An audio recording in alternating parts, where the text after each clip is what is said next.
Welcome back to my new vlog. ಇವತ್ತು ಲಾಗ್ನ ಬೆಳಗ್ಗೆಯಿಂದನೇ ಶುರು ಮಾಡ್ತಾ ಇದ್ದೀನಿ. ಇವತ್ತಿನ ಲಾಗ್ ಬಂದು ದೇವಸ್ಥಾನದ ಲಾಗ್ ಆಗಿರುತ್ತೆ. ಇವತ್ತು ನಾವು ಮನೆ ದೇವ್ರ ದೇವಸ್ಥಾನಕ್ಕೆ ಹೋಗ್ತಾ ಇದ್ದೀವಿ, ಅಂದರೆ ಹೆಣ್ದೇವ್ರ ದೇವಸ್ಥಾನಕ್ಕೆ. ಇನ್ನು ಹರಕೆ ಇತ್ತು ನಮ್ಮ ಮಾವನವ್ರದ್ದು, ಅದನ್ನು ತೀರಿಸ್ಬೇಕಿತ್ತು. ಹಾಗಾಗಿ ಹೋಗಿದ್ದು ಬರೋಣ ಅಂತ ಹೇಳಿದ್ರು. ಇನ್ನು ನಾವು ಕೂಡ ಇವತ್ತು ದೇವಸ್ಥಾನಕ್ಕೆ ಹೋಗ್ತಾ ಇದ್ದೀವಿ. ಇನ್ನು ಯಾವುದೇ ದೇವಸ್ಥಾನಕ್ಕೆ ಹೋದ್ರೂ ಕೂಡ ಫಸ್ಟು ಮನೇಲಿ ದೇವ್ರ ಪೂಜೆನ ಮಾಡಿ ಆಮೇಲೆ ನಾವು ದೇವಸ್ಥಾನಕ್ಕೆ ಹೋಗಬೇಕು. ಹಾಗಾಗಿ ದೇವ್ರ ಮನೆ ಎಲ್ಲ ರೆಡಿ ಮಾಡಿಕೊಂಡು ಇವಾಗ ಪೂಜೆನ ಮಾಡಿ ಮುಗಿಸ್ತಾ ಇದ್ದೀನಿ. ಮಕ್ಕಳಿಗೆ ಸ್ಕೂಲ್ ರಜೆ ಇರೋದ್ರಿಂದ ಅವರನ್ನು ಕೂಡ ಇವತ್ತು ದೇವಸ್ಥಾನಕ್ಕೆ ಕರ್ಕೊಂಡು ಹೋಗ್ತಾ ಇದ್ದೀನಿ. ಇನ್ನು ಮನೆ ದೇವ್ರ ದೇವಸ್ಥಾನಕ್ಕೆ ಮಕ್ಕಳನ್ನ ಕರ್ಕೊಂಡೋಗಿ ಸುಮಾರು ವರ್ಷನೇ ಆಗಿತ್ತು. ಕುಶಲ್ ಚಿಕ್ಕವನಿದ್ದಾಗ ದೇವಸ್ಥಾನಕ್ಕೆ ಕರ್ಕೊಂಡು ಹೋಗಿದ್ದು. ಇನ್ನು ರೀಸೆಂಟಾಗಿ ದೇವಸ್ಥಾನಕ್ಕೆ ಮಕ್ಕಳನ್ನ ಕರ್ಕೊಂಡು ಹೋಗೋದಕ್ಕೆ ಆಗಿರಲಿಲ್ಲ. ಇನ್ನು ಅವ್ರಿಗೂ ಕೂಡ ಇವತ್ತು ರಜೆ ಇದೆ, ಹಾಗಾಗಿ ಅವರನ್ನು ಕೂಡ ದೇವಸ್ಥಾನಕ್ಕೆ ಕರ್ಕೊಂಡು ಹೋಗ್ತಾ ಇದ್ದೀನಿ. ಇನ್ನು ನಾನು ಕೂಡ ಇವಾಗ ದೇವಸ್ಥಾನಕ್ಕೆ ಹೋಗೋದಕ್ಕೆ ರೆಡಿಯಾಗಿದ್ದೀನಿ. ಮಕ್ಕಳು ಕೂಡ ರೆಡಿಯಾಗಿದ್ದರು. ಮಕ್ಕಳೆಲ್ಲ ರೆಡಿಯಾಗಿದ್ದರು. ಇನ್ನು ಅವರನ್ನು ಚಿಕ್ಕತ್ತೆ ಮನೆ ಹತ್ರ ಕರ್ಕೊಂಡೋಗಿ ಬಿಟ್ಬಿಟ್ಟು ಬಂದರು. ಇವಾಗ ನನ್ನನ್ನು ಕರ್ಕೊಂಡು ಹೋಗ್ತಾ ಇದ್ದಾರೆ. ಇನ್ನು ದೇವಸ್ಥಾನಕ್ಕೆ ಅತ್ತೆ ಮಾವ, ಚಿಕ್ಕತ್ತೆ, ಚಿಕ್ಕ ಮಾವ ಎಲ್ಲರೂ ಹೋಗ್ತಾ ಇದ್ದೀವಿ. ನಮ್ಮ ಚಿಕ್ಕ ಮಾವ ಕರ್ಕೊಂಡು ಹೋಗ್ತಾರೆ ದೇವಸ್ಥಾನಕ್ಕೆ. ನಾನು ಕೂಡ ಇವಾಗ ಚಿಕ್ಕತ್ತೆ ಮನೆಗೆ ಬಂದೆ. ಇನ್ನು ಎಲ್ಲರೂ ದೇವಸ್ಥಾನಕ್ಕೆ ಹೋಗೋದಕ್ಕೆ ರೆಡಿಯಾಗಿದ್ದರು. ಇನ್ನು ದೇವ್ರಿಗೆ ಚಿನ್ನದ ತಾಲಿ ಕೊಡ್ತೀನಿ ಅಂತ ಹೇಳಿ ನಮ್ಮ ಮಾವ ಅವರು ಹರಿಸ್ಕೊಂಡಿದ್ರು. ಅದನ್ನು ಇವಾಗ ತೀರಿಸ್ತಾ ಇದ್ದಾರೆ. ಇನ್ನು ದೇವಸ್ಥಾನಕ್ಕೆ ಹೋದ್ಮೇಲೆ ಅಲ್ಲಿ ತಾಲಿ ಎಲ್ಲ ಪೋಣಿಸ್ಕೊಂಡು ಕುತ್ಕೊಳ್ಳೋದಕ್ಕೆ ಆಗಲ್ಲ ಅಂತ ಹೇಳಿ ಮನೇಲೇ ಎಲ್ಲ ರೆಡಿ ಮಾಡ್ಕೊತಾ ಇದ್ದೀವಿ. ಅರಿಶಿನ ದಾರ ಮಾಡಿಕೊಂಡು ಅದಕ್ಕೆ ತಾಲಿ ಮತ್ತು ಕರಿಮಣಿ ಹವಳ ಎಲ್ಲನೂ ಸೇರಿಸ್ಕೊಂಡು ತಾಲಿನ ಪೋಣಿಸಿ ರೆಡಿ ಮಾಡಿದ್ದೀನಿ. ಇನ್ನು ಪೂಜೆ ಸಾಮಾನೆಲ್ಲ ರೆಡಿ ಮಾಡಿ ಎತ್ತಿಟ್ಕೊಂಡಿದ್ದಾಗಿತ್ತು. ಇನ್ನು ದೇವಸ್ಥಾನಕ್ಕೆ ಹೋಗೋದಕ್ಕೆ ಎಲ್ಲ ರೆಡಿಯಾಗಿದ್ದಾರೆ. ಇವಾಗ ನಾವು ಕೂಡ ದೇವಸ್ಥಾನಕ್ಕೆ ಹೊರಡ್ತಾ ಇದ್ದೀವಿ.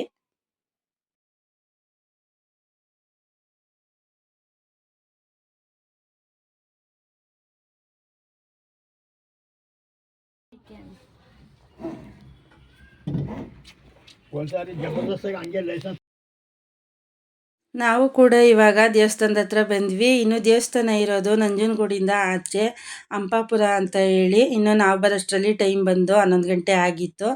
ಬಂದು ದೇವ್ರ ಪೂಜೆ ಮಾಡಿಸೋದಕ್ಕೆ ಬೇಕಾಗಿರೋ ಪೂಜೆ ಸಾಮಾನೆಲ್ಲನೂ ತಟ್ಟೆಗೆ ಜೋಡಿಸ್ಕೊತಾ ಇದ್ದೀವಿ. ಪೂಜೆ ಜೊತೆಗೆ ನೈವೇದ್ಯ ಕೂಡ ಮಾಡಬೇಕು. ನೈವೇದ್ಯಕ್ಕೆ ರಸಾಯನ ಮಾಡ್ತಾ ಇದ್ದೀವಿ. ರಸಾಯನ ಮಾಡೋದಕ್ಕೆ ಬಾಳೆಹಣ್ಣು, ಕಡಲೆಪುರಿ, ಬೆಲ್ಲ, ಕಾಯಿ ಎಲ್ಲನೂ ಮನೇಲೇ ತರ್ತೀವಿ. ತಂದು ದೇವಸ್ಥಾನದಲ್ಲಿ ರೆಡಿ ಮಾಡ್ಕೋತೀವಿ. ಇವಾಗ ಒಂದು ಕಡೆ ರಸಾಯನ ರೆಡಿ ಮಾಡ್ತಾ ಇದ್ದೀವಿ. ಹಾಗೆಯೇ ದೇವ್ರ ಪೂಜೆ ಕೊಡೋದಕ್ಕೆ ಒಂದು ತಟ್ಟೆಗೆ ಮಡ್ಲಕ್ಕಿ, ಹಾಗೆಯೇ ಇನ್ನೊಂದು ತಟ್ಟೆಗೆ ಪೂಜೆ ಸಾಮಾನ ಜೋಡಿಸ್ಕೊತಾ ಇದ್ದೀವಿ. ಮನೆ ಇದ್ದಲ್ಲ ಏನಾಯ್ತು ಮಾರ್ಬಿಟ್ರು. ಮಾರ್ಬಿಟ್ರು. ಈಗ ಮಾದೇಪುರದಲ್ಲಿ ಇರೋದು ಮಾದೇಪುರ ಮಾದೇಪುರ ಪಕ್ಕ ಮಾದೇಪುರ ಇಲ್ವಾ ಅಲ್ಲಿರೋದು.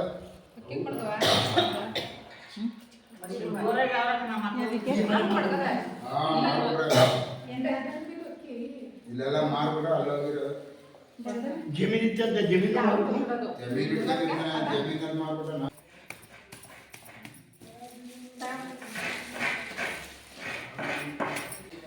ಪೂಜೆ ಸಾಮಾನೆಲ್ಲ ರೆಡಿ ಮಾಡ್ಕೊಂಡಿದ್ದಾಯಿತು. ಹಾಗೆಯೇ ನೈವೇದ್ಯಕ್ಕೆ ರಸಾಯನ ಕೂಡ ರೆಡಿ ಆಯಿತು. ಇನ್ನು ಪ್ರತಿ ಸಲಿನೂ ಹೆಣ್ದೇವ್ರ ದೇವಸ್ಥಾನಕ್ಕೆ ಬಂದಾಗ ಇದೇ ರೀತಿ ರಸಾಯನ ಮಾಡಿ ದೇವ್ರ ಪೂಜೆನ ಮಾಡಿಸ್ತೀವಿ.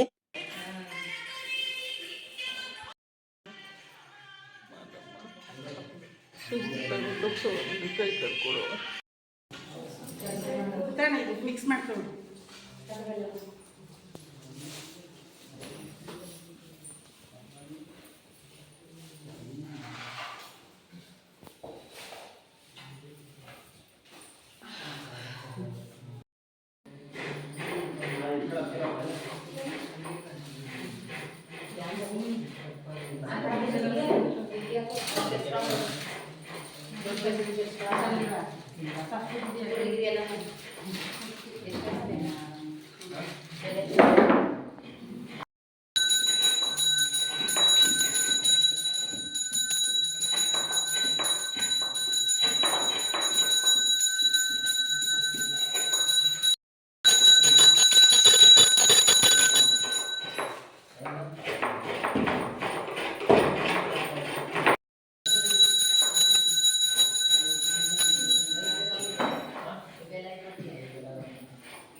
ಬಾ ಈ ಕಡೆ ಮುಂದಕ್ಕೆ ಈ ಕಡೆ ಬಾ ಮುಂದಕ್ಕೆ ಬಾ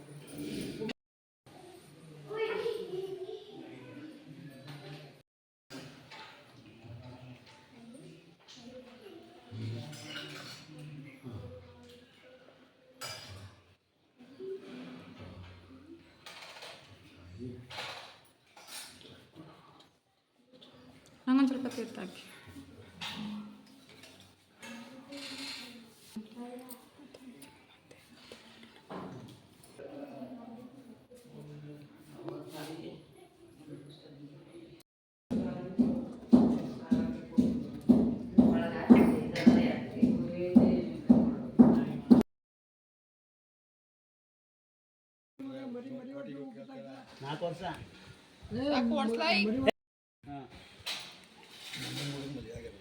ಕೆಂಪೇಶಿನ ಉಂಡೆ, ನಮ್ಮ ಚಿಂದುಗುಡಿ ಉಂಡೆ, ನಮ್ಮ ಕುರ್ಬಾರ ದೊಡ್ಡವರು.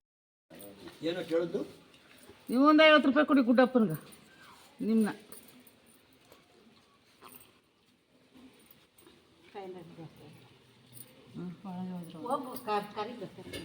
ಗುಡಪ್ಪ ಬನ್ನಿ.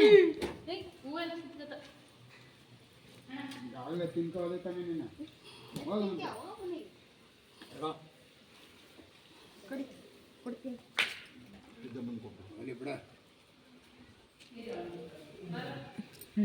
ದೇವ್ರಿಗೆ ಚಿನ್ನದ ತಾಲಿನ ಕೊಡಬೇಕಿತ್ತು, ಅದನ್ನು ಕೊಟ್ಟು ಜೊತೆಗೆ ಮಡ್ಲಕ್ಕಿ ಪೂಜೆ ಸಾಮಾನೆಲ್ಲ ಕೊಟ್ಟು ದೇವ್ರ ಪೂಜೆನ ಮಾಡಿಸಿದ್ವಿ. ಪೂಜೆ ಎಲ್ಲ ತುಂಬ ಚೆನ್ನಾಗಿ ಆಯಿತು. ಇನ್ನು ನಮ್ಮ ಥರನೇ ಬೇರೆಯವರು ಕೂಡ ದೇವ್ರ ಪೂಜೆನ ಮಾಡಿಸೋದಿಕ್ಕೆ ಬಂದಿದ್ದರು. ಅವರು ಕೂಡ ದೇವ್ರ ಪೂಜೆನ ಮಾಡಿಸಿ ಎಲ್ರಿಗೂ ಪ್ರಸಾದನ ಕೊಟ್ಟರು. ನಾವು ಕೂಡ ಪ್ರಸಾದ ಈಸ್ಕೊಂಡು ತಿಂದು ಸ್ವಲ್ಪ ಹೊತ್ತು ಕೂತಿದ್ದು. ಇನ್ನು ನಾವು ಕೂಡ ದೇವಸ್ಥಾನದಿಂದ ಹೊರಟ್ವಿ. ಬರ್ತಾ ಹಾಗೇನೆ ನಂಜನಗೂಡಿಗೆ ಬಂದ್ವಿ. ಇನ್ನು ಊಟದ ಟೈಮ್ ಆಗಿತ್ತು, ಅಲ್ಲೇ ಊಟ ಮುಗಿಸ್ಕೊಂಡು ಬರೋಣ ಅಂತ ಹೇಳಿ ಇನ್ನು ನಾವು ಕೂಡ ದೇವಸ್ಥಾನಕ್ಕೆ ಬಂದಿದ್ದೀವಿ. ಇನ್ನು ಊಟ ಎಲ್ಲ ಮುಗಿಸ್ಕೊಂಡು ನಾವು ಕೂಡ ಅಲ್ಲಿಂದ ಹೊರಟ್ವಿ.